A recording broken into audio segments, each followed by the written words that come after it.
안녕하세요. 오늘의 데일리 뉴스레터에 오신 것을 환영합니다.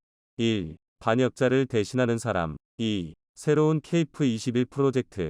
3. 인도네시아는 무릎을 꿇고 구걸합니다. 한번 진실을 알아봅시다. 말레이시아에서 파격적인 제안이 도착했습니다. 한국 방산시장이 그 어느 때보다도 뜨거운 가운데 말레이시아가 FA50은 물론이고 케이프 21 사업에 관심을 보였다고 하는데요. 그동안 인도네시아의 뒤통수로 골머리를 앓았던 케이프 21분 담금을 말레이시아가 지불하겠다고 나선 것입니다. FA50 경공격기 수입과 함께 케이프 21 사업도 같이 하자는 제안을 말레이시아가 먼저 한국에게 제안한 것인데요. 이 소식에 차일피일 분담금 지불을 미루고 있던 인도네시아가 말레이시아 때문에 크게 한방 먹었다고 합니다. 한국은 골칫거리를 말끔하게 해결하는 것은 물론 인도네시아를 통한 동남아 무기 수출에 빛이 들어왔다고 하는데요. 유럽 시장 첫 진출 폴란드 수출 계약은 한국 방산 역사에 길이 남을 정도로 엄청난 규모와 금액이 걸린 사업이었습니다.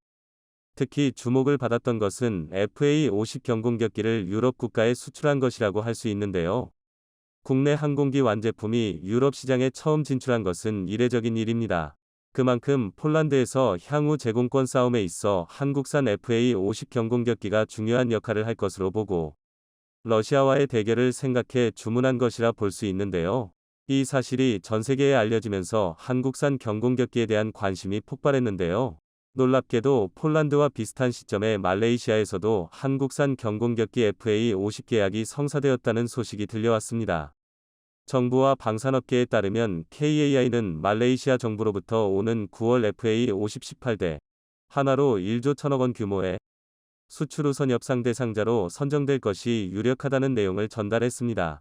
폴란드만이 아니라 말레이시아에서도 K방산 승전보가 이어진 것이죠. 말레이시아가 FA50 수입을 확정지으면서 동남아시아 여러 국가들을 대상으로 한국 무기에 대한 관심이 늘어났습니다.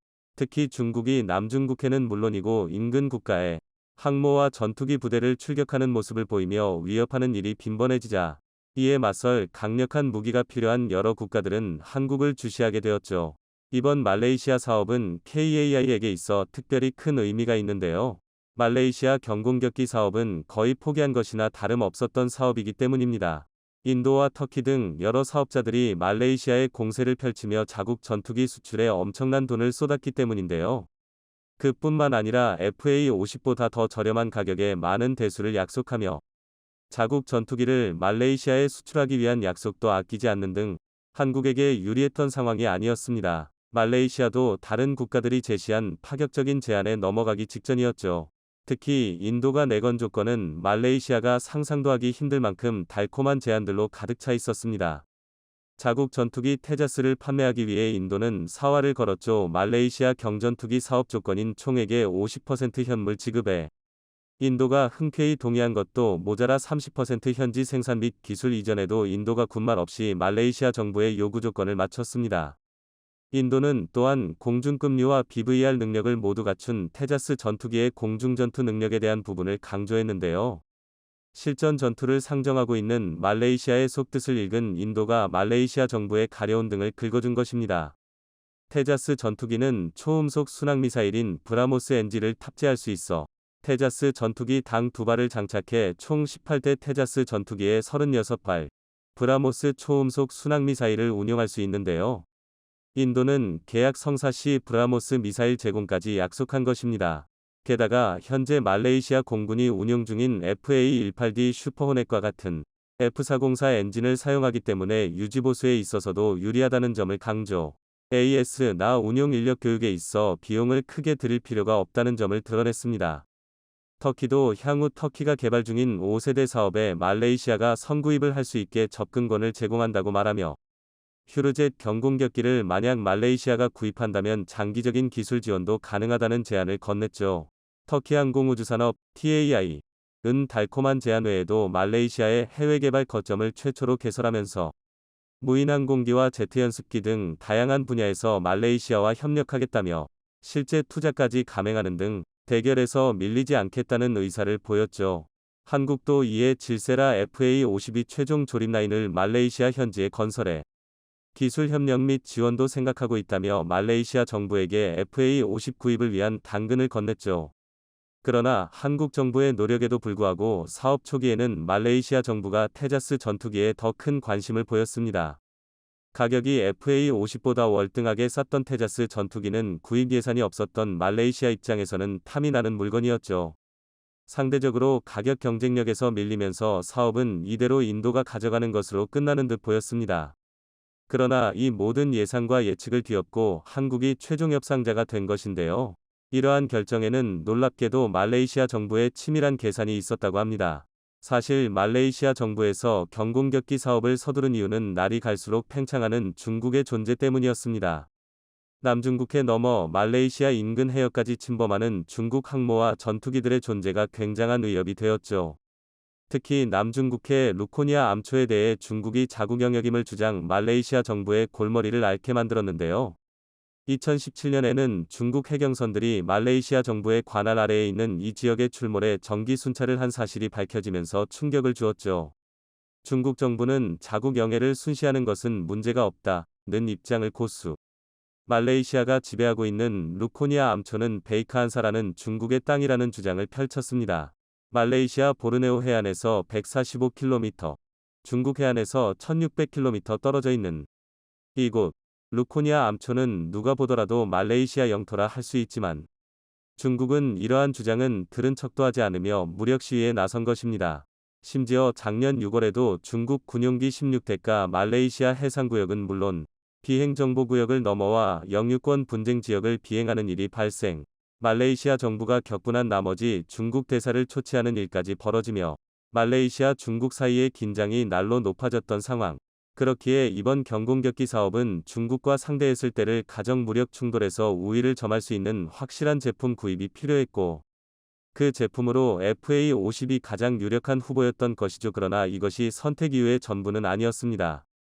말레이 정부는 더 큰 꿈을 꾸고 있었는데요. 바로 한국이 개발한 KF-21 사업에도 욕심을 보인 것입니다. 최근 시험 비행까지 마치며 국제 무대에 화려하게 데뷔한 KF-21은 전 세계적인 관심을 불러 모으며 외신에서는 한국이 강력한 공군 병력을 보유한 국가라는 평가를 내릴 정도였죠. 경공격기 외에도 중국의 최신의 전투기와 맞설 무기가 간절했던 말레이시아가 이번 FA-50 수입과 더불어 KF-21까지도 욕심을 낸 것이죠. 인도네시아에 분담금을 대신 지급하는 것은 물론이고 인도네시아가 지금까지 지불한 금액도 분할해서 갚겠다는 것입니다. 프랑스 라팔 전투기와 미국 전투기에 욕심을 보이는 인도네시아 대신 말레이시아가 그 자리에 들어와 KF-21을 먼저 도입하겠다고 나선 것이죠. FA-50과 KF-21을 동시에 구입해 동남아시아 최강 공군 병력을 구성하겠다는 야심에서 이번 선택이 이뤄진 것이라 할 수 있죠. 한국 정부 입장에서도 말레이시아가 인도네시아 대신 분담금을 전부 지불해주겠다고 나서면 너무나도 좋은 일입니다. 이미 인도네시아가 갚겠다고 얘기한 미납금이 8천억 원에 이를 정도로 한국 정부의 골머리를 앓게 만들었기 때문이죠. 이 소식이 말레이시아 언론을 통해 공개되면서 인도네시아 역시 말레이시아가 염두한 계획을 알게 되면서 크게 놀랐다고 합니다. 그동안 차일피일 미루면서 어떻게 해서든 분담금 액수를 줄이려던 인도네시아 정부의 계획이 뜻하지 않은 방해를 받은 것이기 때문이죠. 말레이시아 역시 인도네시아와 마찬가지로 파뮤 수출로 먹고 사는 국가. 이번 FA-50 사업에도 파뮤로 5,875억 원 비용을 물물 교환 형태로 한국 측에 지불할 계획을 세웠기 때문에 인도네시아 KF-21 사업도 마찬가지로 파뮤 지불을 할 수 있는 상황. 파뮤 수출을 제한하면서 한국에서도 파뮤가 절실히 필요했던 가운데 거짓말로 한국에게 혼란을 주었던 인도네시아 대신 말레이시아가 약속을 지킨다면 한국도 이득을 보게 됩니다. 한국과 말레이시아는 골치 아픈 문제 해결을 쉽게 볼 수 있는 셈이죠. 조코 위도도 대통령은 이번 소식이 흘러나오자 당했다는 반응을 보이며 말레이시아의 이번 행위에 대해 협정 위반이라는 반응을 보였다고 하는데요. 말레이시아는 애초부터 인도네시아가 미납금을 성실하게 갚았으면 우리가 사업에 뛰어들 이유도 없었을 것이라는 말을 남기며 인도네시아를 저격하는 발언을 했다고 하는데요. 오히려 한국 KF-21을 가져올 수 있어서 인도네시아에게 감사하다는 반응을 남겼다고 합니다. 덕분에 한국은 오랜 고민거리를 해결할 수 있을 뿐만 아니라 인도네시아가 아닌 말레이시아를 통해 동남아시아 수출에 새로운 활로가 열려 방산 수출 동력에 힘이 붙었다고 하는데요. 필리핀은 물론이고 브루나이, 베트남 등 남중국해와 관련 중국과 관련이 있는 국가들 사이에서 한국산 전투기를 직접 눈으로 보겠다는 요청이 이어지고 있다고 합니다. 호재로 이어진 말레이시아와의 계약 새마을 운동을 모델로 경제개발에 나선 말레이시아와의 오랜 인연이 얼마 전 한국군의 전투함 8척이 현역에서 은퇴했습니다. 이번에 퇴역한 함종은 각각 울산급 호위함 2척, 포안급 초계함 2척, 참수리 고속정 4정이었습니다. 지난 30여 년간 우리 바다를 지켜준 고마운 얼굴들인데요. 특히 제1연평해전, 대청해전 등 굵직한 전투를 겪고 킬마크까지 달고 있는 베테랑 함정들이 포함되어 있어 더욱 눈길을 끌었습니다. 한편 동남아 국가들은 한국에서 퇴역한 이 전투함들을 공여받아오기 위해서 경쟁이 붙었는데요. 지정학적 조건상 해군력이 매우 중요한데도 아직 현대화에 미흡한 점이 많은 동남아 국가들로서는 비록 퇴역했다지만 선진국 한국의 기술력이 녹아있는 함정이 절실하기 때문입니다. 그런데 이런 이야기에 빠지지 않고 등장하던 나라가 이번에는 갑자기 공여 대상에서 빠지겠다고 나서 충격을 주고 있습니다. 바로 인도네시아인데요. 이들이 대체 무슨 자신감인지 이해할 수 없다는 목소리가 많죠. 지난 30여 년 동안 우리 바다를 지킨 해군 호위함 푸프957 전남함과 푸프958 제주함, 초계함 PCC-778 속초함, PCC-779 영주함, 그리고 참수리 제321, 322, 323, 325호정 등 함정 8척이 현역에서 은퇴했습니다. 해군은 지난 30일 진해와 평택군항에서 이들 함정 8척에 대한 전역 행사를 개최했는데요. 이날 전역한 1500톤급 호위함 전남함과 제주함은 울산급 6번, 7번 함으로 1989년 취역해 33년간 해역방어 핵심 전력으로 활약했습니다. 특히 전남함은 1999년 제1연평해전과 2009년 대청해전에 참전했죠. 또 제주함은 림팩 훈련에 5차례나 참가하는가 하면 사관생도 순항훈련에도 투입되어 실전적 교육훈련체계 정립에 기여했다고 해군은 전했습니다. 또 1000톤급 초계함인 속초함과 영주함은 포항급 19번, 20번 함으로 1990년 취역해 32년간 활약했는데요. 영주함은 제1연평해전 때 북한 어뢰정 한 척을 침몰시켜 킬 마크가 측방 함교에 새겨져 있기도 합니다. 현재 1500톤급 호위함과 1000톤급 초계함의 빈자리는 푸프지1 인천급 및 푸프지2 대구급 신형 호위함이 물려받아 우리 영해를 사수하고 있습니다. 참수리 321, 322, 323, 325호 정도 1989년 취역해 33년간 도서 및 전진기지 등 최전방에서 북방한계선 NLL을 사수했죠. 참수리 325정의 경우 제1연평해전 대청해전에 참전해 NLL을 침범한 북한 경비정의 기습공격에 대응 격퇴하기도 했습니다. 그간 참수리 고속정이 수행했던 임무는 이제 450톤급 유도탄 고속함 PKG와 230톤급 신형 고속정 PKMR이 넘겨받게 됩니다. 이렇게 퇴역 수순을 밟은 함정들은 보통 사관학교 등에 이관되어 실습용으로 사용되거나 전시용으로 사용되다가 해체되고는 하는데요. 종종 이런 과정을 밟지 않고 타국 군대에 공여되기도 합니다. 북한, 중국, 일본 등과 대치해야 하는 한국한테는 시대에 뒤처진 구식 함정이라도 저강도 분쟁 지역에서는 여전히 쓸만한 경우가 많기 때문입니다. 특히 동남아, 남미, 아프리카 등지에서는 대함 미사일, 자동식 함포, 제대로 작동하는 전자장비 등이 탑재된 함선이 매우 귀합니다. 그래서 한국은 퇴역 함정들을 군사외교에서의 당근으로 잘 써먹고 있는데요. 주로 6월 25일 전쟁에 참여했던 국가들이나 한국과 대규모 방산계약을 한 국가들이 그 대상입니다. 대표적으로 필리핀이 2014년에 포항급 초계함을 한 척 무상 인도받았는데요. 6월 25일 전쟁에 참전했던 필리핀 군인들의 희생에 대한 작은 보답 차원이었습니다. 그간 필리핀은 중국과 종종 해상에서의 분쟁을 겪고 있었는데 정작 대함이건 대공이건 미사일을 운용할 수 있는 함선이 단 한 척도 없었습니다. 그래서 한국이 포항급을 공여하겠다는 소식이 들려오자 필리핀은 대환영했고 중국은 이례적으로 항의 표명을 위해 한국까지 찾아왔었죠. 중국 해군의 규모를 생각하면 포항급 한 척에 대한 반응이라기엔 과한 감이 있었지만 중국이 밟힌 지렁이처럼 화끈하게 꿈들대준 덕분에 필리핀은 한국 무기에 대한 확신을 갖게 되었습니다. 게다가 기존부터 필리핀에 있던 전투함들은 거의 30년을 사용한 포항급과 비교해서도 너무 오래 썼던 나머지 유지보수의 한계점에 도달한 상태입니다. 몇몇 함정은 2차 대전 시절부터 현역으로 사용되고 있었으니 말 다했죠. 최근에는 퇴역한 지 얼마 안 된 호위 구축함이 부두에서 그대로 침몰해버리는 아찔한 일도 일어났었는데요. 필리핀 해군은 말 그대로 가라앉기 직전까지 전투함을 작전에 밀어넣어야만 했던 상황임을 간접적으로 알 수 있었습니다. 그러니 한국에서 또다시 전투함이 퇴역한다는 소식이 반가울 수밖에 없는 것이죠. 한편 베트남도 한국의 퇴역 전함에 군침을 흘리고 있습니다. 베트남은 지난 2017년과 2018년에 두 차례에 걸쳐 포항급 김천함과 여수함을 공여받은 적이 있는데요. 2019년에 확인된 바에 따르면 이들은 한국에서 받은 포항급의 경우가 없는 만행을 저질렀습니다. 포항급을 자기들 입맛대로 개조해서 러시아제 우란 대한미사일을 탑재시킨 것입니다.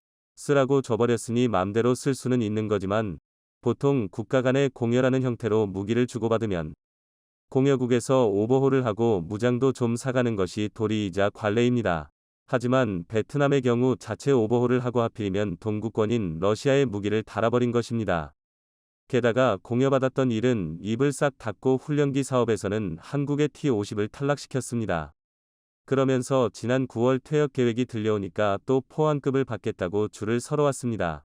아무래도 이런 나라한테 퇴역함을 줄 수는 없겠죠. 그런데 동남아에서 이런 이야기가 나오면 꼭 등장하는 나라가 보이지 않는데요. 바로 인도네시아입니다. 동남아의 맹주를 꿈꾸며 자력으로 항모를 끄는 미래까지 그리고 있는 야망으로 가득 찬 국가. 그러나 그 과정에서 뒤통수와 얌체짓도 서슴지 않는 국가, 인도네시아. 사실 이들도 한국의 퇴역함에 관심을 보이기는 했습니다. 작년 1월 인도네시아 정부는 포항급 3척의 공여를 요청했고, 이에 한국은 한 척 공여를 허가하고 2척은 추후 검토한다는 입장을 밝힌 적이 있었죠. 그런데 10월이 되자 인도네시아 측에서 갑자기 인수를 거부한다는 통보를 해왔습니다.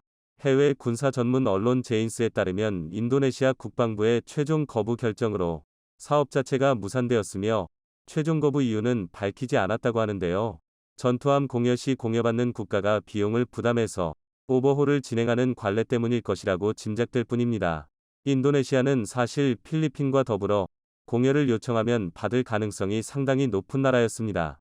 비록 분담금 문제로 한국의 신경을 긁고는 있지만 그래도 KF-21 프로젝트에 참여해 최초 수출국이 될 예정인 나라이고 FA-50 역시 거래한 적이 있기 때문이죠. 하지만 이들이 제발로 하차하면서 이번에 퇴역하는 전투함들은 필리핀이 챙겨갈 가능성이 높아졌습니다. 이렇게 동남아 국가들이 앞다투어 한국 무기를 받아가기 위해 애쓰는 이유는 앞서 필리핀과 같이 중국과의 갈등이 첫 번째입니다. 거기에 동남아 국가들끼리의 패권 경쟁이라는 원인도 있습니다. 중국은 미국과 남중국해에서의 패권을 두고 아찔한 분쟁을 이어가고 있는데 이 틈바구니에 끼어있는 동남아 국가들은 자국의 생존을 걸고 해군력 증강에 힘을 쏟고 있습니다. 그런데 이렇게 되면 중국이 아니라 바다 건너 이웃 나라가 적이 되는 상황도 나올 수 있죠. 동남아 국가들은 이 기회에 지역 패권을 손에 넣을 구상까지 함께하고 있습니다. 최근에는 동남아 국가 무려 7곳에서 동시다발적으로 잠수함 구매에 나섰다는 보도가 나와 화제가 되었죠. 심지어 이들 국가 중 일부는 대금 지불 능력과 운용 능력을 의심받고 있기까지 한데 제대로 운용할 능력이 없는데도 일단 잠수함을 사들이려고 한다는 점에서 얼마나 급박한 상황에 처해 있는지 알 수 있습니다. 인도네시아, 필리핀, 싱가포르, 말레이시아, 미얀마, 베트남이 독일, 프랑스, 중국, 러시아, 한국 등에서 잠수함을 구매할 수 있는지 검토하고 있으며 이렇게 되자 여태까지 해상에서 동남아의 패권을 쥐고 있던 태국도 표정이 굳어졌습니다. 주변 국가들의 추격을 따돌리기 위해서 태국은 중국의 손을 잡을지 말지 망설이고 있죠. 결국 동남아 지역에서 분쟁의 근원은 중국이지만 이 불길은 여기저기로 번져 동남아 국가들끼리의 갈등으로도 화한 것입니다. 이런 상황에서 동남아 국가들은 소위 선을 잘 타야 합니다. 아직은 기술력에서 뒤처져서 스스로를 지킬 힘을 기르기에는 시간이 많이 걸리는 이들은 결국 어느 나라와 함께 활로를 찾아야 할지 골라야 합니다. 중국의 편에 붙을지, 미국의 편에 붙을지, 혹은 제3위 국가와 협력할지가 이들의 생존과 직결됩니다. 사실 이 상황에서 한국은 꽤 괜찮은 선택지입니다. 중국과 미국은 그야말로 양극단이기 때문에 한쪽을 고르는 순간 다른 한쪽과는 적이 된다고 해도 무방합니다. 동남아 국가 대부분은 21세기까지 블루팀에도 레드팀에도 속하지 않는 제3세계라는 포지션을 택해왔습니다. 이러한 노선을 하루아침에 바꾸기는 어렵죠. 그런데 한국이라는 건 색지는 중국과 미국 양쪽을 모두 확실하게 적으로 만들지는 않을 수 있는 겁니다. 그러면서 한국과 미국으로부터 든든한 지원을 얻을 수도 있습니다. 특히 한국은 미국의 무기 기술에 완전히 의지하지 않고 꾸준히 독자 기술로 발전을 꾀하고 있어 더욱 믿음직하죠. 제3세계 국가로서는 혼란해진 국제 정세에서 각국과의 관계를 설정하는 데에 한국 방산이 매우 유리한 선택지인 것입니다. 2022년이 피날레를 화려하게 장식한 고체면류 우주발사체입니다. 전국에서 관측 가능했던 만큼 많은 분이 목격하셨을 텐데요. 발사기관인 국방과학연구소는 물론 국방부에서도 어떠한 사전 고지 없이 시험 비행을 진행하는 바람에 한때 미사일 오발이다, 북한의 미사일을 우리 군에서 공중 묘격한 거다, 심지어 UFO다 라는 주장이 나올 만큼 극도로 혼란스러운 상황이 펼쳐졌습니다. 하지만 이후 기다렸다는 듯 수십 개의 관련 보도가 쏟아지면서 대한민국이 국내 기술로 개발한 고체면류 우주발사체에 대한 온갖 정보가 공개되었습니다. 그 덕에 이제는 많은 분이 고체면류 우주발사체 시험 비행을 한 해를 성공적으로 마무리하는 돌발 이벤트쯤으로 기억하게 되셨는데요. 그래서 준비했습니다. 오늘 꺼리튜브에서는 어디에도 공개되지 않았던 한국형 고체면류 무주발사체의 비밀을 알려드리겠습니다. 벼르고 별은 대한민국의 통쾌한 대역전극이 시작되었습니다. 지난 40여 년을 은밀하게 준비한 역대급 한방이 드디어 성공을 눈앞에 두고 있는 건데요. 그 시작이 바로 고체면류 우주발사체입니다. 사실 많은 분이 모르고 계시지만 고체면류 무주발사체는 뜬금없이 어느 날 갑자기 튀어나온 게 아닙니다. 고체면류 우주발사체는 이미 지난 2022년 3월 30일에 1차 시험 비행을 진행했었는데요. 결과는 당면이 성공이었습니다. 하지만 2차 시험과 마찬가지로 워낙 은밀하게 진행되었기 때문에 심지어 국내에서조차 큰 화제가 되지 못했는데요. 그런데 이 사실을 도대체 어떻게 알았는지 그야말로 입에 개거품을 물며 발작한 나라가 있습니다. 그렇습니다. 일본입니다. 일본은 한국이 탄도미사일을 개발했다 부터 한국은 이런 위험한 기술을 가져서는 안 되는 나라다. 일본도 2013년은 되어서야 고체면류 로켓인 입실론을 발사했는데 한국이 벌써 고체면류 우주발사체를 발사했을 리 없다 등 어처구니가 없는 망발을 쏟아냈는데요. 사실 그럴 수밖에 없는 게 일본은 대한민국의 우주기술 성장을 먹재하기 위해 온갖 비열한 수작질을 일삼아 왔습니다. 그리고 그 중에서 가장 대표적인 게 다름 아닌 한미 미사일 지침인데요. 1970년대 한국이 탄도미사일 기술을 확보하게 되자 미국은 물론 소린, 중국 그리고 일본까지 모두 난리가 났습니다. 더군다나 한국이 은밀하게 핵무기 연구를 진행하고 있다는 사실이 밝혀지면서 소련, 중국, 일본 입장에서는 경계 대상 1호 골칫더미 한국이 군사력이라는 힘까지 갖게 되면 정말 사달이 나겠다고 판단한 건데요. 여기에 더해 중국을 상대로 친중 외교를 펼치던 미국이 가세하면서 한국이 군용 미사일과 민간인 우주 발사체 개발까지 제한하는 한미 미사일 지침이 체결되었습니다. 한마디로 강대국들의 이권을 위해 힘없던 한국을 제물 삼아 상호 간의 정치 노름을 벌였던 것입니다. 그러나 결국 소련은 망했고 미국과 중국의 관계가 막화하면서 한미 미사일 지침은 차츰 완화되기 시작했는데요. 그러나 이를 끝까지 반대한 나라가 있었으니 바로 일본입니다. 일본의 수준 미달 군사력을 생각하면 그나마 한국과 대등한 대결을 펼칠 수 있는 집단은 해상자위대뿐인데요. 일본 내 전문가들조차 한국군의 상륙을 허락하면 절대 이길 수 없다고 민정할 정도입니다. 그런데 이런 상황에서 한국이 미사일 전력까지 확보한다면 일본은 쪽도 못 써보고 당할 수밖에 없는데요. 이러니 일본에서 탄도미사일의 기반이 되는 우주 기술을 한국이 확보하지 못하도록 막을 쓰며 반대했던 것입니다. 하지만 일본의 입장 따위야 신경 쓸 바가 아니고 결국 한미 미사일 지침은 2021년 완전 폐지를 맞이했습니다. 힘이 없어 맺어야 했던 족쇄가 드디어 풀린 것입니다. 그리고 고작 1년 만에 한국은 3월 고체면류 무주발사체 1차 비행 시험, 6월 누리호 발사 시험을 연달아 성공시켰고 마침내 12월 고체면류 무주발사체 2차 시험까지 성공했는데요. 사실 머리카락 하나 굵기 정도의 모차에도 사업이 좌초되는 우주 기술의 난이도를 생각하면 이건 말이 안 되는 속도입니다. 그런데 한국은 마치 이런 순간만을 기다렸다는 듯 폭발적인 성장을 거듭하면서 전 세계를 발칵 뒤집어 놓았는데요. 특히 가장 최근의 고체면료 무주발사체 2차 시험 비행은 한반도 전역뿐만이 아니라 중국 선양시와 하얼빈시 등을 포함한 동북 삼성 일부 지역, 러시아 프리모의 남부, 일본 규슈와 도쿄 등에서도 관측되면서 대한민국의 우주기술 성장을 압박했던 나라들을 난리가 나게 만들었습니다. 그런데 이건 한국 입장에서 지극히 당면한 일입니다. 사실 한국은 이미 탄도미사일 기술을 차고 넘치게 보유하고 있었습니다.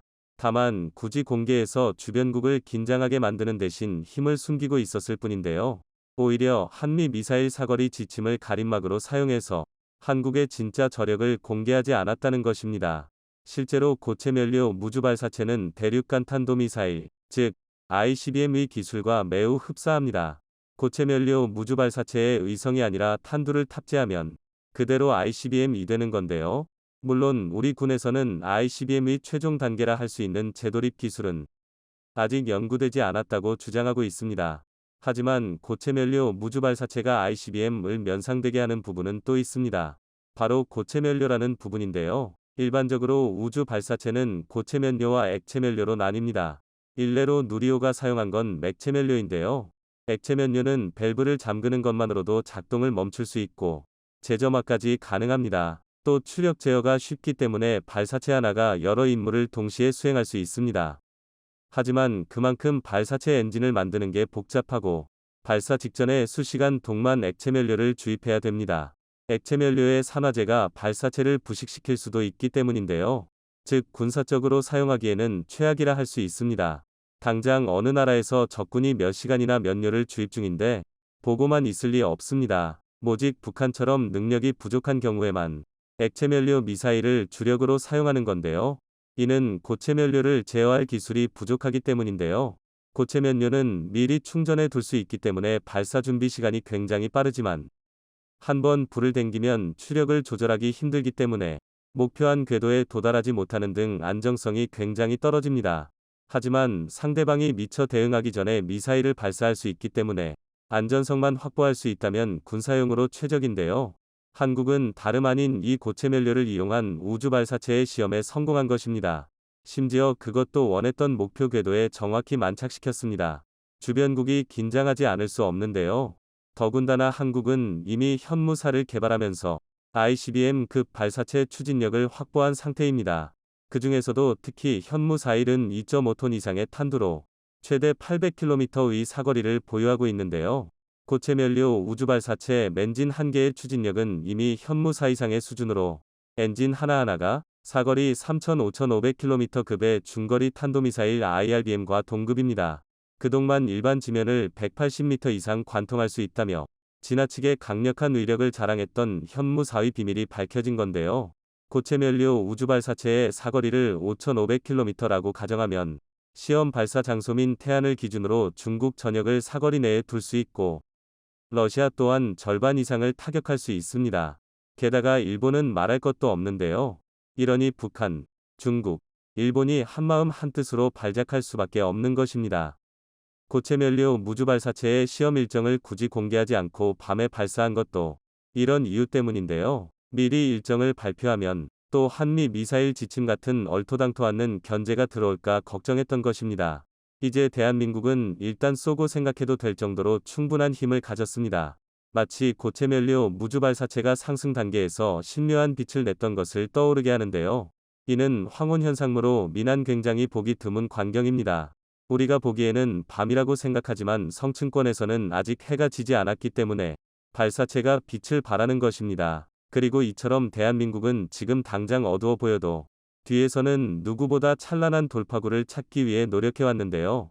고체면료 무주발사체처럼 대한민국과 시청자 여러분의 2023년 이 빛나길 바라겠습니다.